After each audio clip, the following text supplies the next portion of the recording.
afternoon, everyone. Thank you for joining us. We have a very interesting program tonight.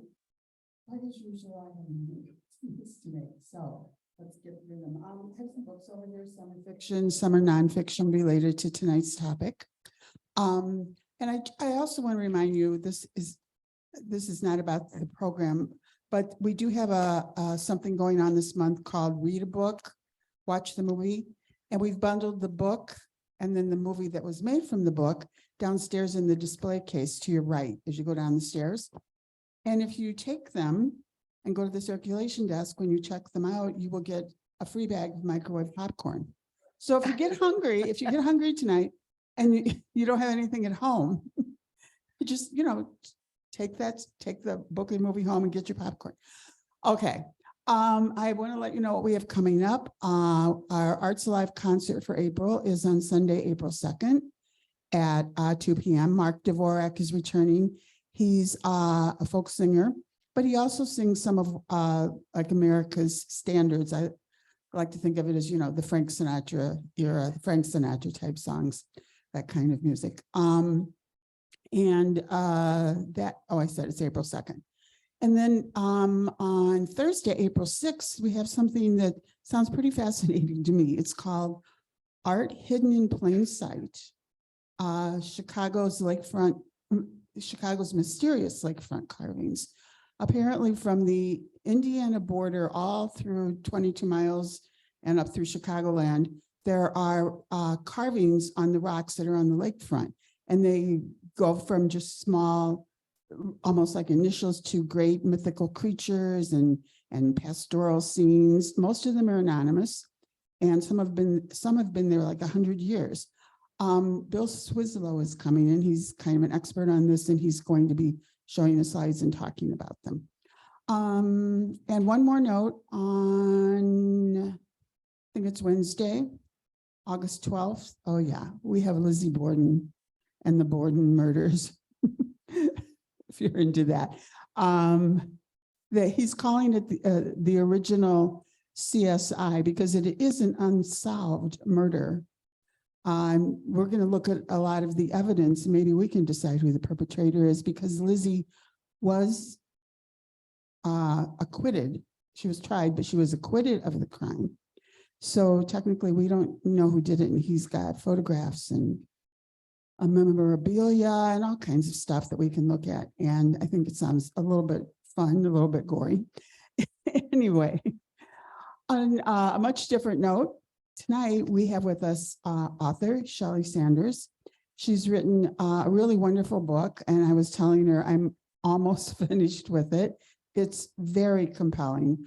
It's hard to put down. And I told her I don't think enjoy is the right word, but it is very moving, and I've been racing through it trying to get it finished by today, but I couldn't. Shelly is going to talk to us about her writing process and about the book, obviously. And this book is based on true life events, so I will let her start telling her story. Please welcome Shelly Sanders. Thank you so much. I actually grew up here in Rolling Meadows, that probably you saw in the ad. So it's really nice to be back here. And actually the Chicago setting, Green Meadows, is actually Rolling Meadows. I didn't want to call it Rolling Meadows because then you get in trouble with people saying it's not exactly like that. It's not exactly like that. But Green Meadows is basically Rolling Meadows. So if you read the book, you will find things from the 1970s and beyond from Rolling Meadows, from when I grew up. So I grew up on Central Road, across from Central Road School. Before that, Willow Bend, in the Willow Bend area. So all in Rolling Meadows. And so, yeah, so it's really cool to be back here. So while I was living here, I had no idea that my family was Jewish, like none at all. My family was completely secretive about our past. What had like nothing. I knew nothing, and we had no religion in our family, and almost all my friends were Catholic here. And I was really kind of fascinated by religion and frustrated that I knew nothing.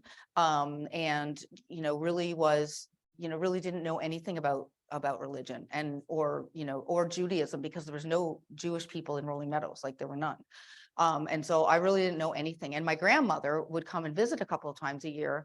And even though she had an accent and looked different than other grandmothers and wasn't maternal, she was like just different than other grandmothers. I never really, it was just, that was who she was. I just knew she was different. I'm actually named after her. So, and she's the only grandparent I ever knew. All the other ones were gone by the time I was 4. So she's the only one I knew.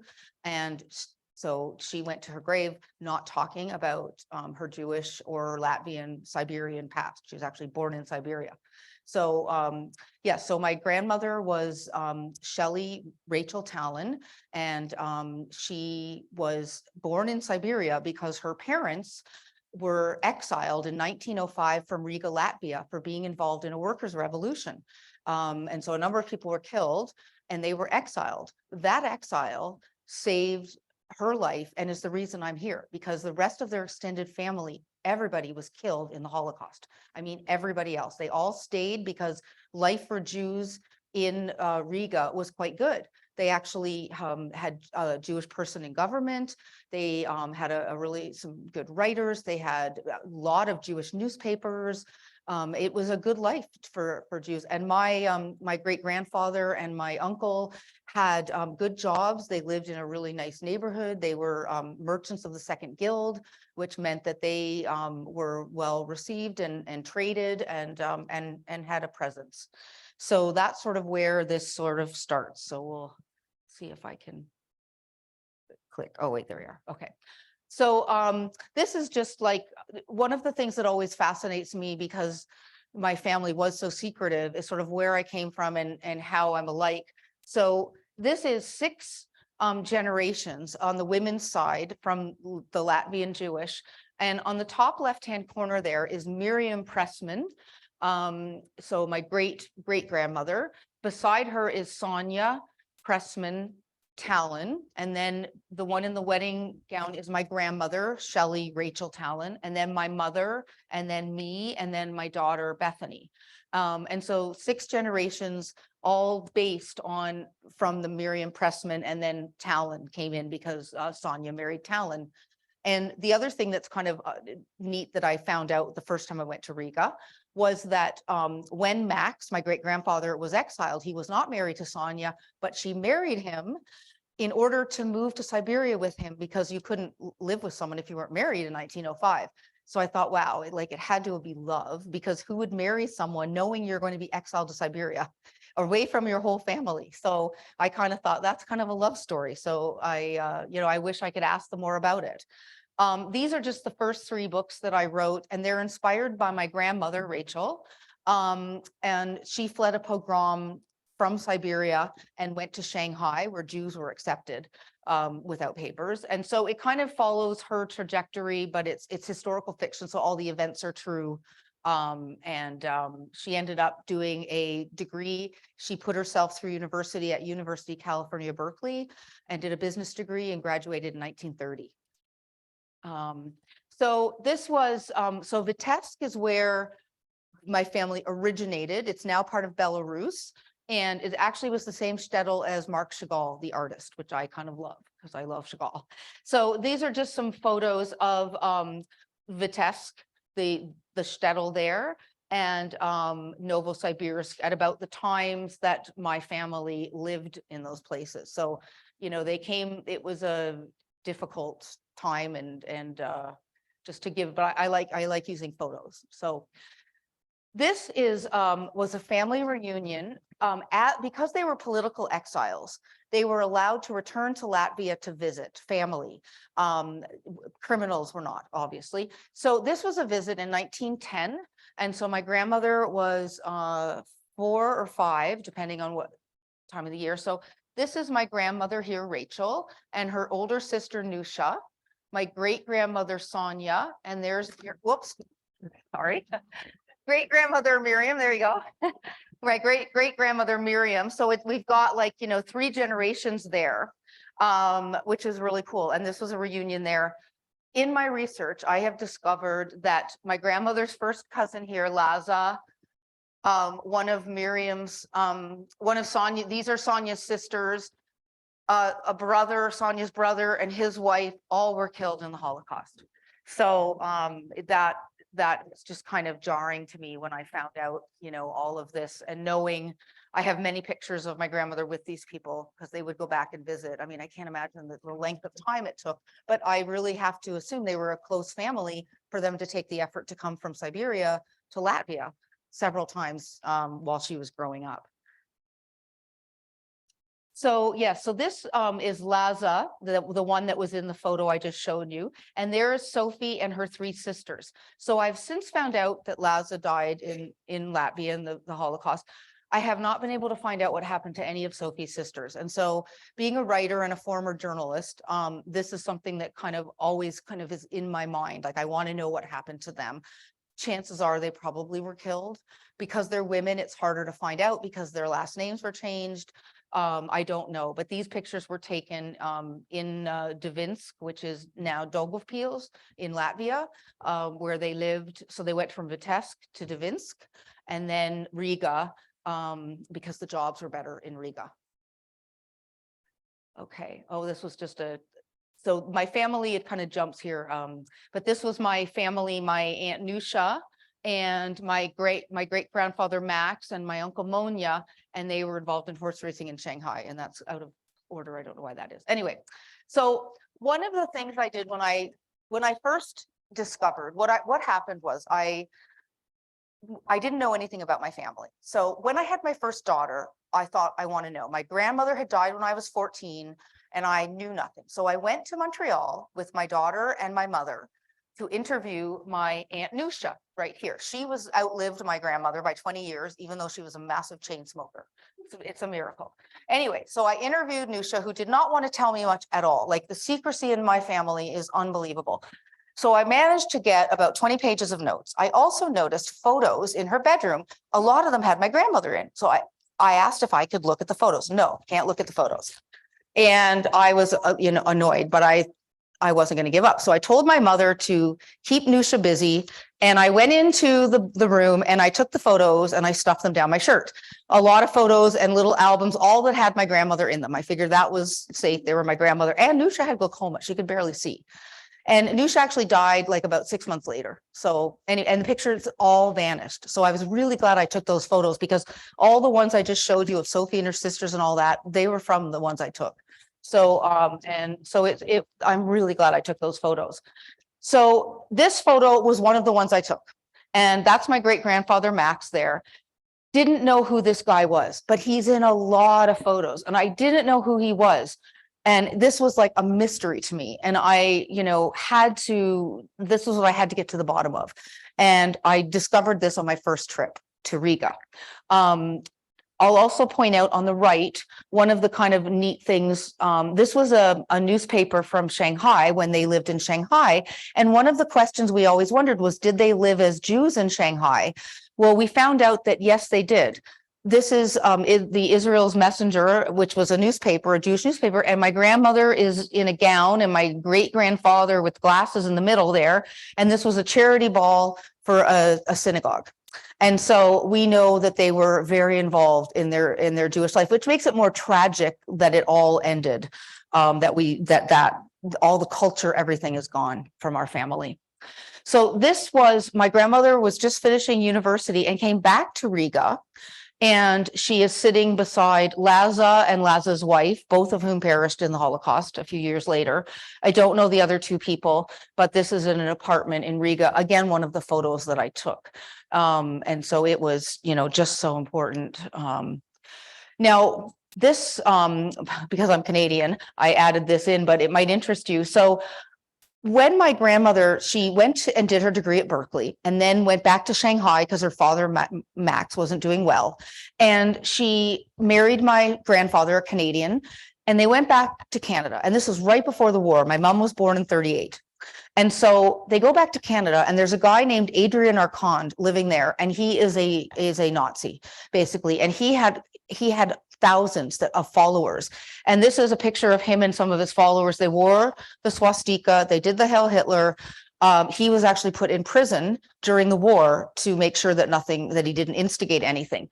But it helps me when I discovered this, it helped me understand why my grandmother hid her past a little bit better, because she came to Canada and saw this was how a lot of people felt this way. Canada turned back a boat of Jews from Eastern Europe called the St. Louis that the US also turned back, and most of them perished in the Nazi camps. And so my grandmother, seeing all this, my feeling is she had experienced a lot of anti-Semitism and everything. I think she felt, and as a woman living in Novosibirsk, Siberia, under the last Tsar, who was extremely anti-Semitic, with Cossacks who really would do whatever they wanted, even with little girls, I think she just had enough. And I think she just wanted to bury her past and become a new person in Canada. This is a picture of me and my grandmother here in Rolling Meadows.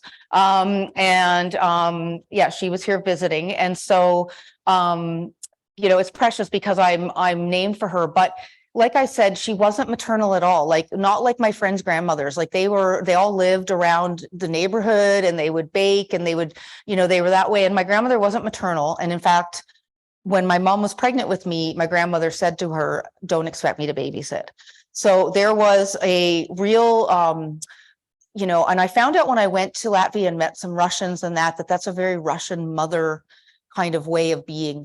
But I think my grandmother was worse off in the sense that I think she put a wall up because she'd seen and been through so much. I think she put a wall up emotionally and basically cut herself off so she wouldn't get hurt again. So yeah, there was a distance from her. I was always on guard with her. So because we didn't know anything about their Judaism, when my great-grandmother Sophie came back to Canada after the war, so they went to Shanghai, and then the Japanese occupied Shanghai. So as if my great-grandmother hadn't been through enough, she marries Max, they're exiled, they live in Novosibirsk, Siberia under the last Tsar for years, then they flee a pogrom, and then they get stuck in Shanghai during the war with the Japanese occupying them, and then her husband dies. So then they survive the war, and she comes to Canada, and she lived until 1956. And my mom used to go and visit her, and was kind of scared of her because she was not maternal at all either. And so when she died in 1956, my mom and my Aunt Gail were not allowed to go to her funeral because it was a Jewish funeral, and she was buried in a Jewish synagogue in Montreal, and my grandmother didn't want them to know. So I took my mom to the Jewish cemetery a few years ago, and there's Sophie's tombstone there that my grandmother and my Aunt Nusha paid for and put up, in 1956. My mom had never seen it, and never attended the funeral of her own grandmother.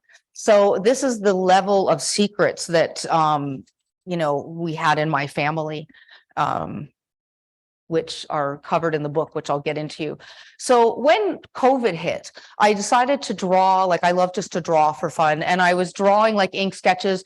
And I was drawing this one of Sophie and noticed the cameo and realized I had that cameo. And my mom always thought it was her mother's, but then we realized it was Sophie's. So all of this time, I thought I had nothing of my great-grandmother's, and I actually had her cameo. So that was a really kind of a moving kind of thing to discover there.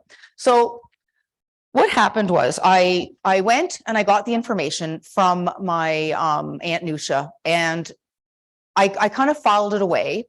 And when I was a reporter, a journalist, and then when the news was given away for free, I kind of lost that job and then had to figure out what to do. And I decided I wanted to investigate my family's past. And so I booked a flight to Riga, and I sent the archivist a lot of information beforehand about my family. And when I arrived, she had all of these stacks of albums and documents in the archives, and said, these are 26 of your relatives, all of whom perished in the Holocaust. And so that was kind of shocking and all of that. I had researched, I did know about what happened, and I'll tell you a little bit now. I don't want to tell you too much because I don't want to give the book away, but the book basically is set in Riga in 1940, when the Soviets came in 1940. Latvia had been a free country, independent. And then the Soviets came in 1940, exactly like Putin came into Ukraine, exactly like completely unannounced. There had been the Stalin-Hitler pact that had said that they would not do this, and they did. And the Soviets came in and they invaded and they took over and they exiled people, they killed people, bourgeois, they killed military leaders. They were just, it was called the Year of Terror. And they everything was nationalized, so people's houses were taken, businesses were taken, all of this kind of thing. So, and then the news was censored. And because the news was censored, the Latvians, particularly the Jewish, had no idea what was going on in the rest of Europe with the Nazis. So a year later, the Germans come in and take over. They basically chase the Soviets out. And they come in, and the Latvians, including the Jews, greeted them with a parade, with flowers, with their native food. They had girls dressed in their native costumes. They were so happy the Germans had come, because the Germans, being a civilized people, how can people that created such philosophers, music, poetry, literature, all of art, all of these things, cultured people, they will give them back their country. This was the thought. They had no idea what was going on, like I said, in the rest of Europe. And I say this because there are people that living in Russia right now that have been so many generations of censored news that they really don't know what's really going on. And this was what happened in Latvia. So the Germans come in, and within days, they put the Jews in a ghetto. And then on November 30th, they marched 15,000 Jews to a pit that had been dug by Russian prisoners of war. And they stripped them down, and they made them line up in the ditches, and they shot them. And a week later, they did the same thing. So 30,000 Jews were killed in 2 actions. And then they brought in more Jews from Europe into the ghetto and, worked and all this kind of thing. So it was in all, like 96% of the Jews in Latvia were killed. So only a couple hundred were left at the end of the war. So the population was quite decimated. So Yosel, I'm showing this because this was a pivotal thing. I don't know if you remember the man in the photo. I was like, who is this man in the picture? Well, I was looking at this photo. I'm there in Riga in the archives, and I'm looking, and I'm like, that guy looks familiar. And, it wasn't until I got home when I had that picture that I looked at it, went, that's the same guy, only older. And I realized, so the guy in the picture was Yosel, and he's the brother of Max Talon. So my great-grandfather's younger brother, and in many, many, many family photos. Well, this is his identity paper, and it has all kinds of different addresses he lived, and he started off very wealthy in Riga. Like I said, he was probably a merchant of some kind, and he ended up being killed in the Rambula forest along with his wife and daughter. His son was taken pretty much right when the Germans came in. They grabbed young men. His son was 21 years old, named Evsey. And they grabbed young men and had them dig up bodies that the Soviets had killed the previous year, and took photos of these Jewish men with these skeletons, basically, or dead bodies, and then put them in the newspaper and said that these Jews had killed these Latvians, and it was to ignite a pogrom. So his son was one of those that was taken, and then they shot them all in the central prison courtyard. So pretty brutal history, but that is that's what it was. That's like, it was kind of shocking. Now this was Max's house, my great grandfather, and it's on Elizabeth Ayala Street, which is a very prominent street. And when I met with the curator of the Jewish Museum there, he said they were quite well to do because it was a good neighborhood, so they had to have had money. Now it's been renovated, but it's the same building. And so that just fascinated me, just standing there, because, we moved a lot growing up, and, I never really felt rooted. I think Rolling Meadows is the longest where I lived. It's the only school I started and finished with the same class was Carl Sandburg Junior High, because I was never in a school more than 2 years. So I started and finished with the same class. So, to stand there and know that that my roots were there was really moving. It was, a really amazing experience. And that's Yosel's house beside not actually beside, I took the separate picture, but that's Yosel's. You can see the courtyard and, that was both of them. So Max's was confiscated by the Russians when he was exiled, and Yosel's was confiscated by the Nazis. So on July 4th, this is another part of the book, which is why it's not an easy read, but as a former journalist, when I write historical fiction, the history is accurate. If you're going to read a book of mine, the history is going to be accurate. On July 4th, which is right after, because in the late end of June is when the Nazis came in, they rounded up, and these were Latvians, which is one of the reasons Latvian people don't love to talk about this. The Nazis kind of ignited the Latvians, and they rounded up Jewish men and boys and locked them in the 40 synagogues of the city, and then set them on fire and burned them alive.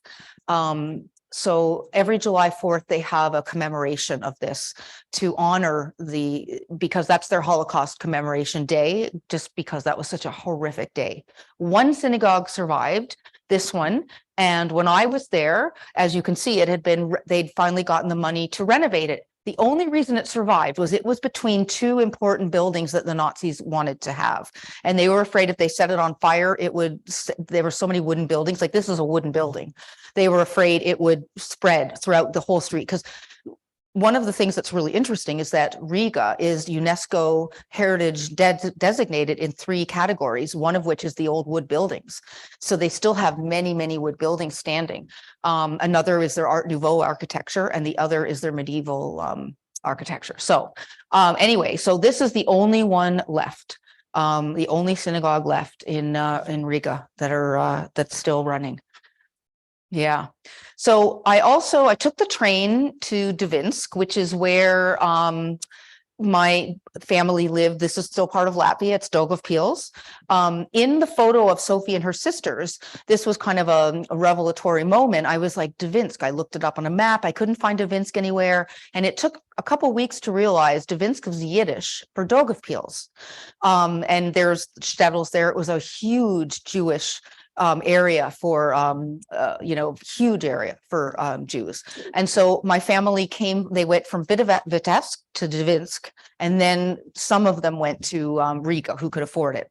So Dvinsk was really fascinating place. It really shows the signs of Sovietism. It has not recovered. One of the things in talking to people there is that they really don't know how to be capitalists. They don't know how to start businesses.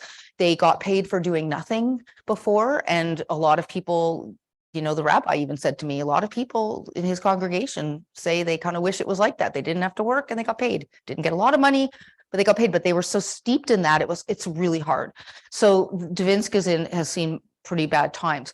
This has been kept up, though, because this is a fortress that actually Peter the Great would come to. It's directly in the middle of Moscow and St. Petersburg. So whenever people, like especially, the Tsar, they were traveling, they would stay in this fort in Dvinsk, and they have kept it up. It's one of the last great forts of this time period, and it's still in really amazing condition. And I really loved it because it's not only a fort, but it's a hotel with a restaurant. And it's also a Mark Rothko art gallery, because Mark Rothko, the artist, is from Dvinsk. So I really quite liked it. It took away a little bit of the edge, knowing that the ghetto was here and that on the water is where they drowned and killed a lot of the Jews here in Dvinsk. But yeah.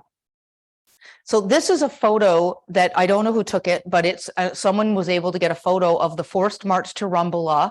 And it was like, remember, November 30th or December 8th. And we're talking, Latvia is up near Russia, like it's up in the Baltics, right on the Baltic Sea. It's cold that time of year. And they were marching, without winter clothing. They were so hungry and skinny and, poorly dressed. And I think they knew where they were going. And so, it was pretty bad. So this is an actual photo of the forced march to Rumbula. And when I look at it, I always think, Yosel's somewhere in that march, and his kids, and Laza Pressman, my grandmother's first cousin, and his wife. Like, it's It's really hard to see.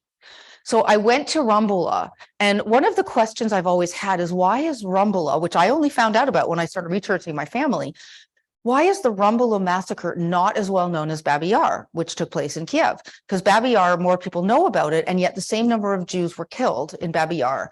They were both under Soviet, control until, well, Latvia was 1991. And Kiev, very similar time period. So they were both under Soviet control for a long time period. Why was Rumbula? It just isn't known. Like, people just don't know anything about Latvia.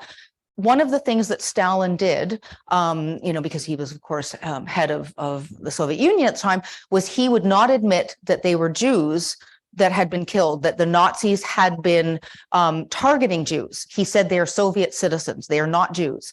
And so that was kind of the mantra. And when I would ask questions in Riga, people would say to me, like a lot of the guides and stuff, when I took some guided tours, you shouldn't ask these questions. We don't like to talk about what happened.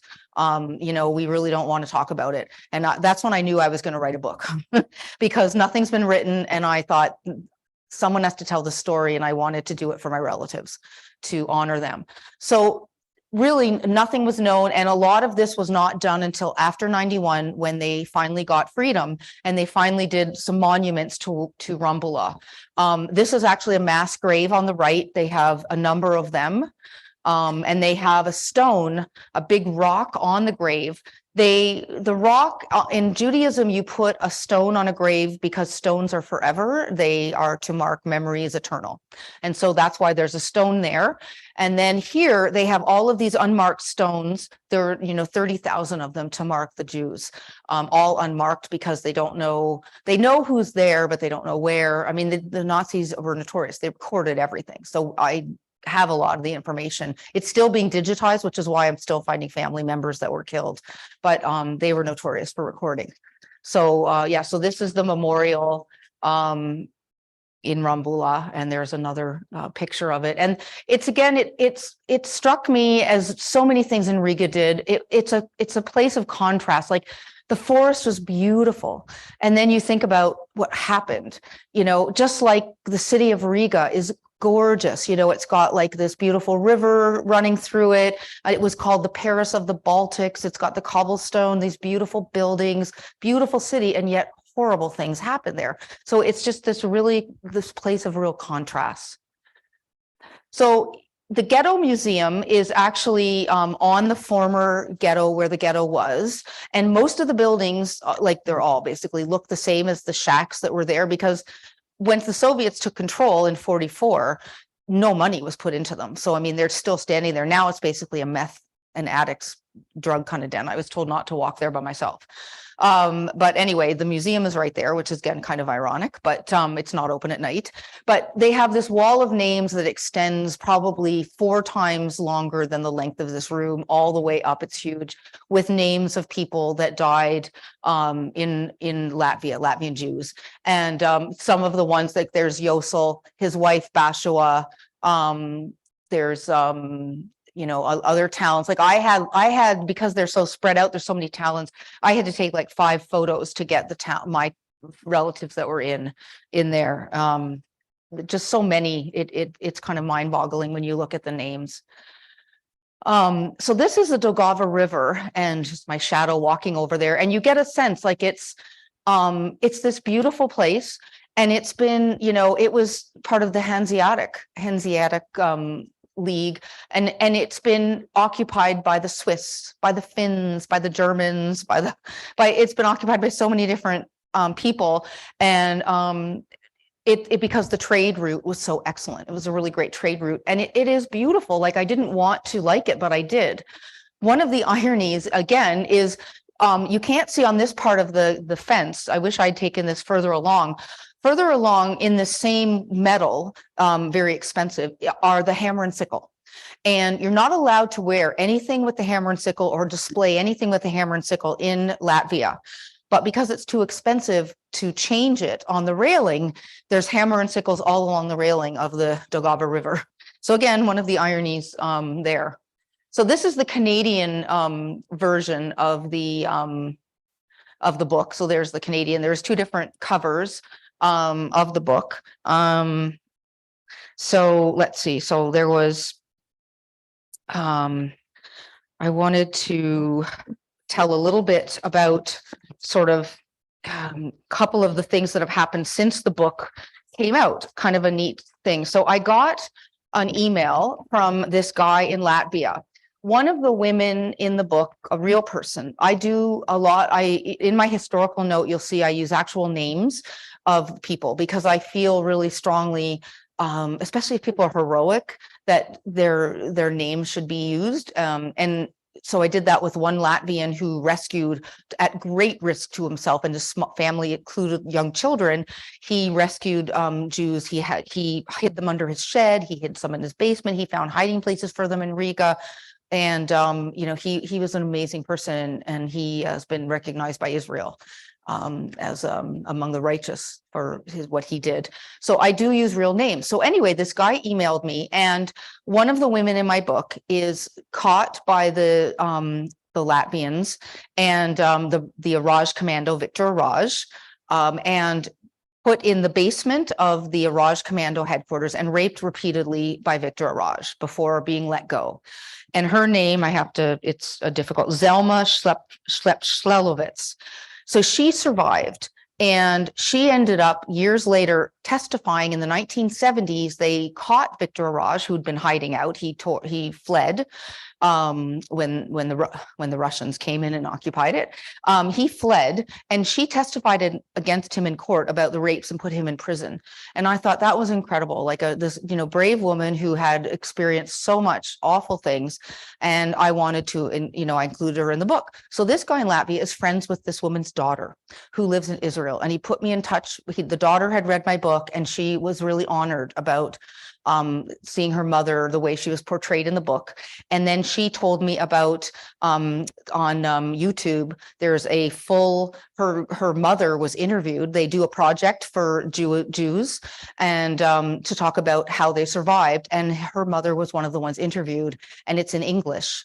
And it's on there. And she talked all about her time in Riga and surviving the ghetto and all of that. And it was just phenomenal. And I'm in touch with her, and that is really amazing. Like, it's amazing to have that contact with her. So that was just one of those gratifying moments there. And so that was one thing. And then so I guess, and the other thing was, I met a survivor. When I was there, I interviewed the guy who runs a Latvian Jewish names and fates, and it's how I found out a lot about my family. And he put me in touch with a professor in New York City who I was able to meet when I was in New York City, who was a survivor of the Riga ghetto and the forest. And he was so he saw his father and brother shot in front of him. He was 11, and his mother was taken away, and he survived on wits. And I mean, I don't know how, like, he survived. And he did find his mother at the end of the war, but he was 14 when the war ended, when he was freed. And but he's an amazing retired professor and a great sense of humor, and I'm in awe of him, of his strength, really, for everything that he's been through. So I guess now I will open up to any questions, if anyone has any questions about this. Again, I didn't want to give away too much of the book. It's just, it's set during Latvia, during the Second World War. But then my other character, Sarah, is here in Illinois, Rolling Meadows, basically Green Meadows. And she, like me, is sort of inspired by me, my character, only she gets to do what I didn't. Her grandmother has outlived mine, and she's able to ask her grandmother questions and discovers that someone was left behind. And she ends up going to Latvia during the Cold War, which you could do in the 70s, and looking for him. And I was able, a woman in my synagogue, also named Shelly, her aunt took her and all of her cousins to the Soviet Union in the 1970s to visit relatives. So I was able to talk to her and find out all about Intourist, which was a Soviet tourist group that did it. And I was able to find out what it was like, what the hotels were like, everything from my friend. And so that was fantastic. But so my character is there during the Cold War in Latvia. Yeah. So any questions? Yep.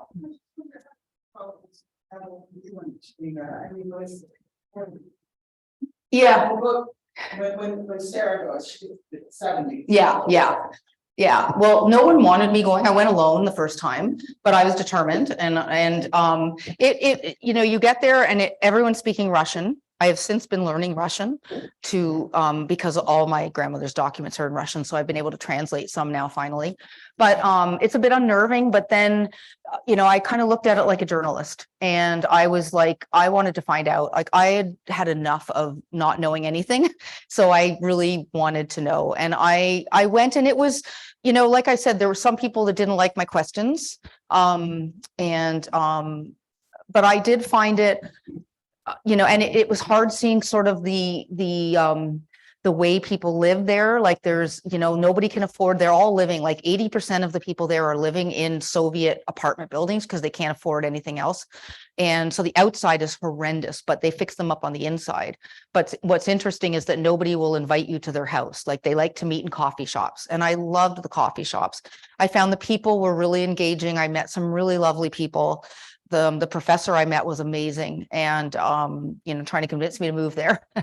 And, you know, and I ended up, so then the second time I went, I took my daughter. But it was, Daugavpils was a challenge because nobody spoke English. And I arrived there off the train and couldn't even get a taxi. And it was very disorienting for the first day. Daugavpils, it's not much English friendly, but I was glad I went because it was an important part of their history. But I'm going back again this July. I'm going for the July 4th commemoration because I've discovered I have more than 30 relatives who were killed.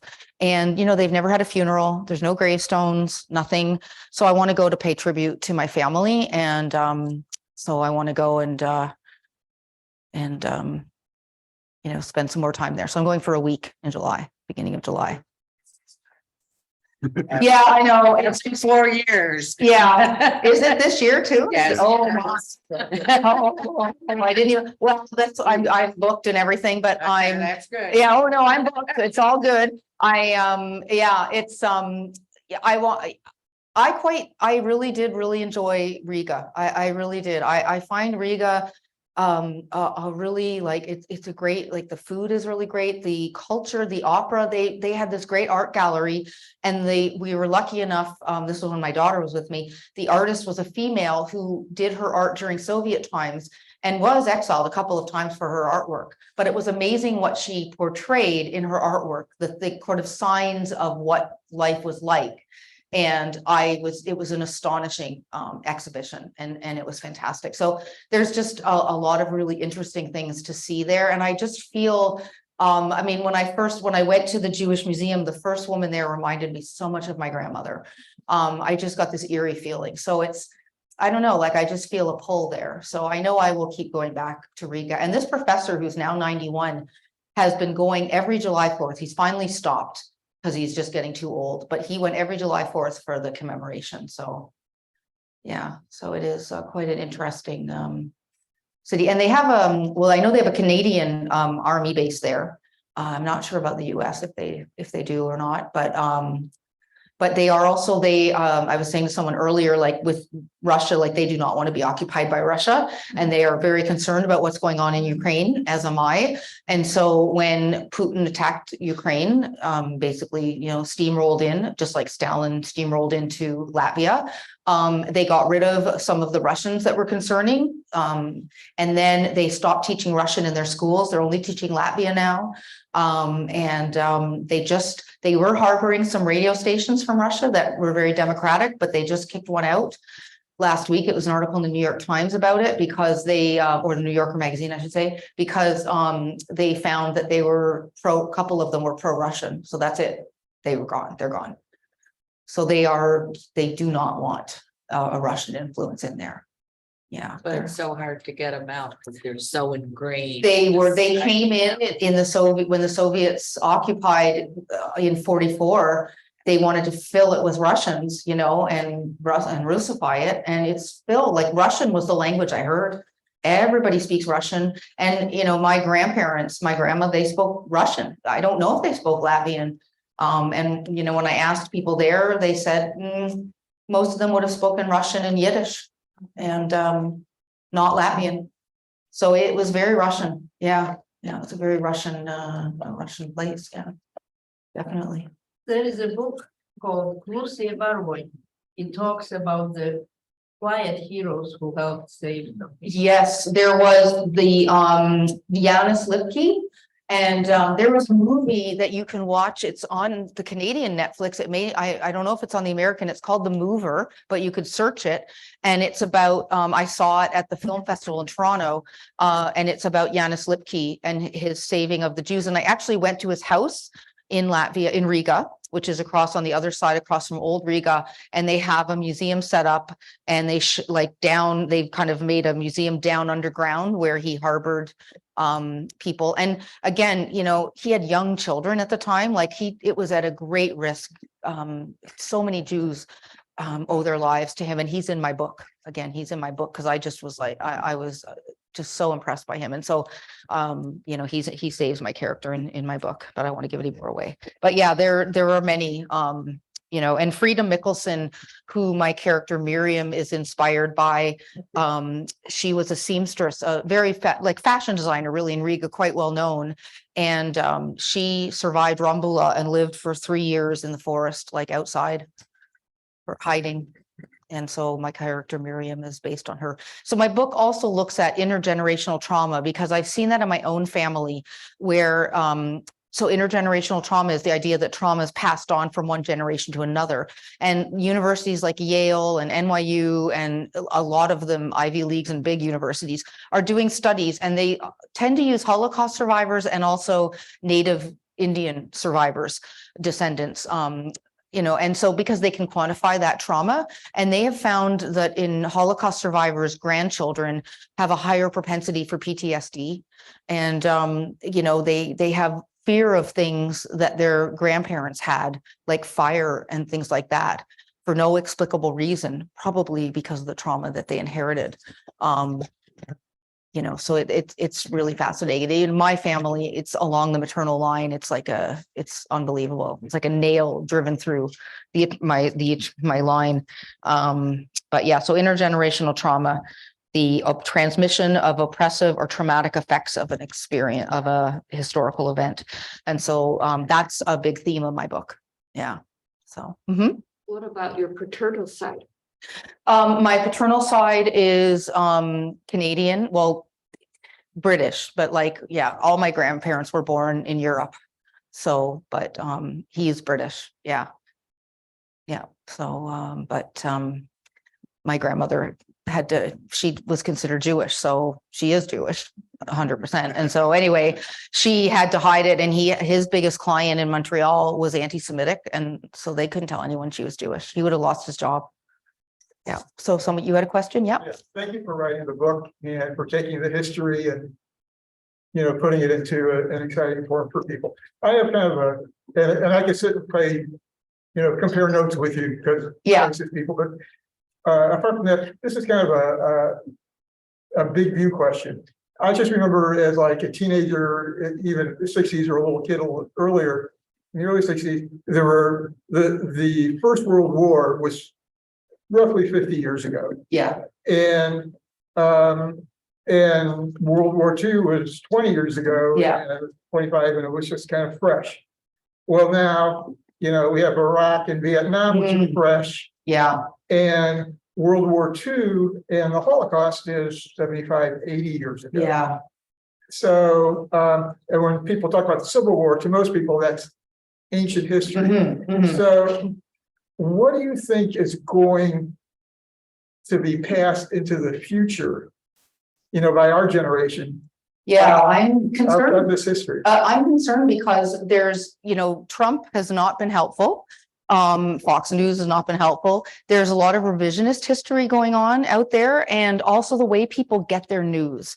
So as a journalist, I like newspapers. I like, where for example, my stories are out for national newspapers in Canada. They were fact checked. My sources were randomly called to verify. And so you got that news. With the Holocaust, I don't know if you realize that they've done studies, and they found that 40% of kids in the US don't know what the Holocaust is. And that is really alarming, because survivors are dying more and more, of course, and they're not talking about it. I don't know if every school district does in Canada. It was not mandatory until the last year to talk about the Holocaust. Like my kids never learned anything about the Holocaust in school. There was nothing. In Illinois, I know there was, because one of my Rachel books was used in the Holocaust unit in some schools here, but it is fading. And it's concerning because the way people were treated, like we don't learn from the past, and the way that people treated other human beings like animals, less than animals. I mean, you treat dogs better than these people were treated. I'm really fearful. I'm really fearful for what the future holds, because number one, people are getting their news from sources like TikTok and Twitter, which is very alarming in and of itself. I also find that kids aren't reading the same, and that, I don't know, like in history classes, what they're getting out of it. I don't know what's mandatory here. I think they need to keep teaching it, because, even though most people are not Jewish, it still shows what humanity is capable of doing. And it also shows how propaganda ignites violence and, and hatred. Exactly. The hate. There are signs, like there's the, anti-hate campaigns going on and all of this, but there's a real lack of knowledge about the Holocaust. And there's been a lot of misinformation being spread about the Holocaust and that as well. And so it is concerning to me. It really is it is concerning to me what's happening. And newspapers are folding, and getting thinner and thinner. And the problem is, like, good journalism, that's how they dig out stories. That's how they, get things across. And we're not paying for that anymore. Nobody wants to pay for it. And it does cost, because you got to pay a journalist. You got to pay for, them to write the story. And so what's alarming, I was at a journalist thing, and there were all these, I went because all the journalists there were Pulitzer Prize winning journalists from all across the United States. And they were saying, this was when Trump was president, that they couldn't even go and sit with the other, like in the journalism section when they attended Trump events, because they had things thrown at them. They had violence. They had, horrible things happening. And these are journalists, because Trump had convinced them that they were all liars. And so that's what it's come to. So it's kind of a frightening experience. It's kind of frightening. So I always say to people, you need to support journalism, and you need to make sure schools are teaching kids. And I don't know, the social media is just spreading a lot of hate and a lot of bad things. So this right wing, and for some reason, Jews are the most targeted. I don't know why. The anti-Semitism is up as high as it was in the 30s right now in the US. Yeah. So, yeah. Mhm. When did you go to Latvia, and how long did you stay in order to find out? I went for a week each time, and I went in 2018 and 2017. 2019, yeah. And and I mean, that's how long it's been. I didn't know I was going to be writing a book when I went. I was going to find out about my family. That was my main thing. But one of the things I did, I was showing someone earlier, is I take photos and I put them in a book when I'm writing a book, and then I can refer to them for, my background and all of that. And so that's my book I put together for my 2 visits. But yeah, after the second visit, I knew I was going to write a book. And I kept that picture of my grandmother, the one that said, "Who is the guy on the right side?" like that one, on my desk while I was writing, to motivate me through rejections and things, because I wanted all of them to be remembered. I wanted to do it for them. So that kept me going. Sure, if you said this in your talk, Mhm. you said a lot of stuff. Yeah, I know, I'm a very bad talker. How has your mother responded to all this research? She's been, she's really glad I've done it. She's upset that her mother hid so much. She and my aunt, my mom's sister, are almost kind of angry, as am I, because they would have liked to have known. And my aunt said my grandmother had a really good friend that was Latvian, not Jewish, but Latvian in Montreal, and never said anything. And so like I said, we all feel like the culture lost. Now, I reclaimed my Judaism when I wrote my first 3 books. I always felt Jewish. And so that was, and my aunt married a Jewish man, and my brother married a Jewish woman. So my niece and nephew are Jewish. So we have Judaism back in the family a bit, but we lost a lot. Like I would have loved to have grown up knowing all of this, you know, having a sense of my history. Like I've read a lot of people, like if you don't have a sense of where you came from, it's hard to know who you are. And so I didn't have that. Not only that, but we moved so much. So I didn't really have a sense of who I was. So my mom is, you know, glad that I've done it, like really glad that I've done it. And I was able to take her. I had another cool thing that happened was I gave the name of my protagonist Talon because I couldn't find any living Talons anywhere on all my genealogy. Like I'm a genealogy obsession fiend. So I thought I'll give the last name Talon to commemorate the 26 Talons in my family that were killed. So the book hadn't come out yet, but this guy contacted me through Jewish Gen. And his name was Steve Talon. And he said, I think we're related through Burka Talon. Burka Talon is my great grandfather. And it was his great grandfather. He's my mother's generation.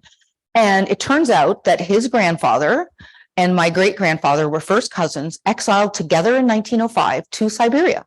But his grandfather, Jacob Talon, escaped in 1908. He got in a rowboat on the River Obe and went out to international waters and got picked up by a German coal trawler and was first taken to England and then ended up in the Bronx, New York.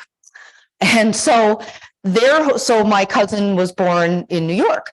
And so I was able to take my mom to meet him and last summer. And like, that was really something. So it was the first time in 114 years, like Jacob left, they were good. They were very close, Jacob and Max, and Jacob left 1908. They parted ways and Max never knew what happened to him. And so then in 2022, my mom met Steve Talon. And that was the first time in 114 years that the two had met up. And so, I mean, that was really amazing. Like, yeah, so my mom was very happy because, you know, she grew up with a very small family and had no idea. Like she said, I wish I'd known, like they had no family, like, you know, because my grandmother had no family, like, you know, like there was nobody. So my mom had all these cousins in New York and no one knew, like all of them, because Jacob had a sister in New York as well. And then there was another sister in Israel. And I met them all in May when my book came out in the States last year. We went to dinner. There were like 9 of us, all descended from Burka Talon. And yeah, but their family's larger because they didn't live in Siberia as long and didn't have the direct people killed, like they were all in the States. So they have a lot bigger family. And that made me kind of sad because I thought, wow, my family would be so much bigger if they hadn't been killed. So you kind of see that. It's kind of when you see the numbers and you see the faces, it really hits you, the impact. But yeah, so my mom's been generally really happy, but also a little sad that my grandmother wouldn't talk about it because my grandmother really battled depression, wouldn't admit it, but you know, and my mom doesn't admit it either, but my mom said, well, she was in her house coat playing solitaire when she went to school in the morning, and she was in her house coat playing solitaire when my mom got home from school, but she wasn't depressed. But I think because holding all of that in was very hard, and hiding who you are is really hard.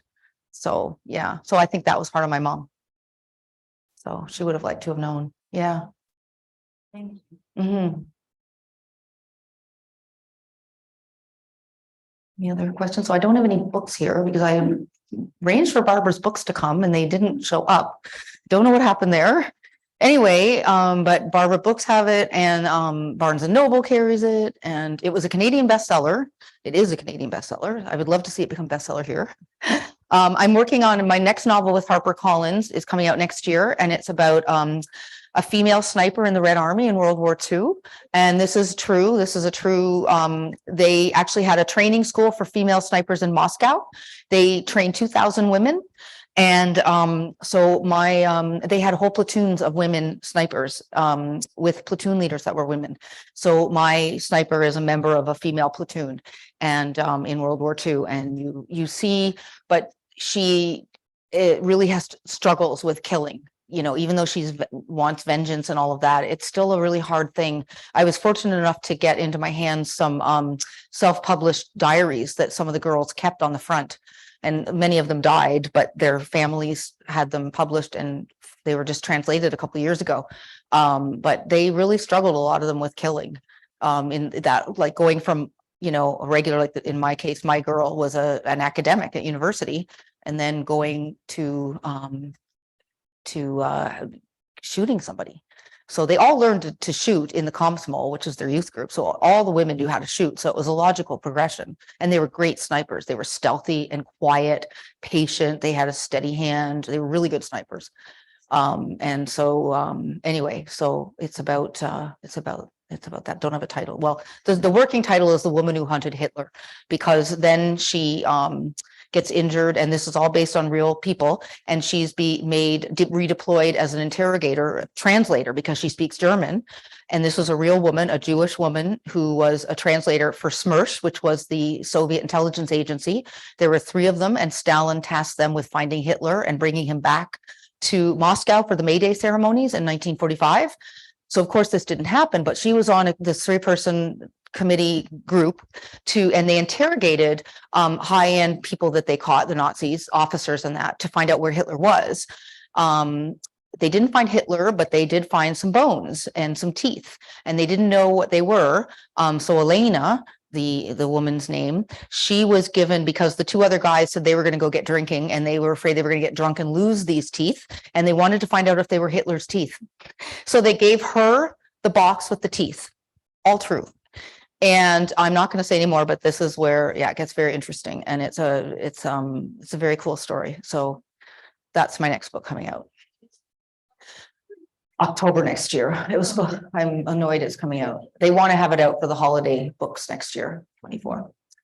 And the title could change, but that's the working title. I don't have any control over the title. You said about the teeth of Hitler, but there was a program on Channel 11. Yeah. Hunting for, no, not on Channel 11, Mm. story, Yes. hunting for Hitler. Yes. And they prove now that Hitler escaped. Well, no, there was a lot of rumors. They had Hitler lookalikes that were killed, and they have pictures. I've seen them. They had people saying he was in Argentina. They had all of this. But I can tell you he did not escape. They've had, so these journalists, I read this book by these journalists that was out in 2018, that investigated thoroughly and got them to open so that everything was kept. The Soviets had it all, under lock and key, and these 2 journalists were able to get a look and get these.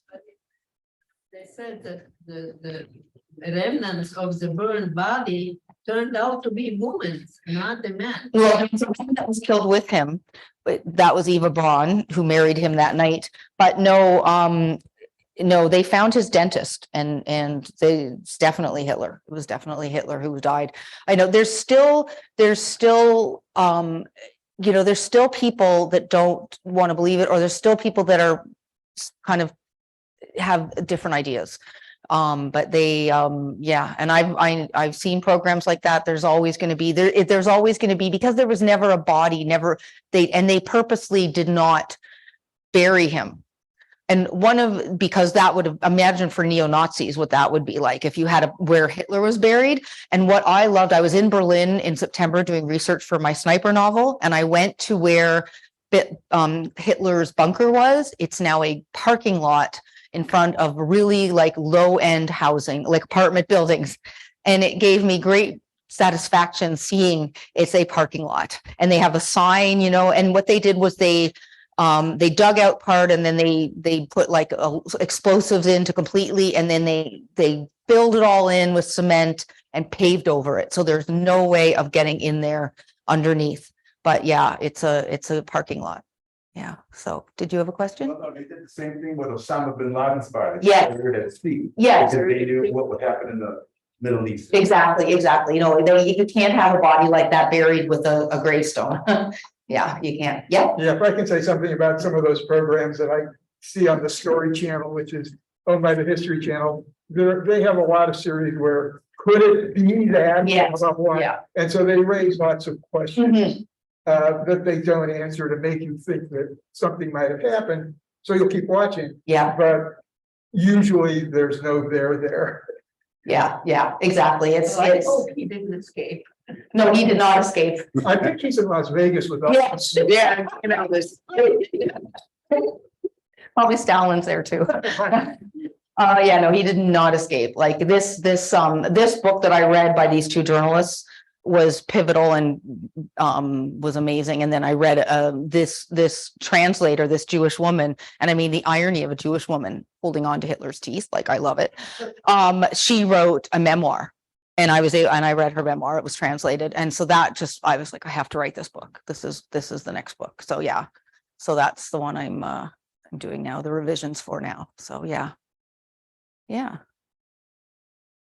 So hopefully they'll carry it at the library. Yeah, but and you can order my book in. You know, they don't have a lot of copies anymore because new books come in. It was funny because we went to New York and my husband was just like, all he could think of was, I think, dollar signs. And we go into a Barnes and Noble in, you know, down in Manhattan, and I books out on the new books and display and all that, but then there's a wall of new releases, and he's jaw just drops. He goes, God, there's a lot of new books out. I know.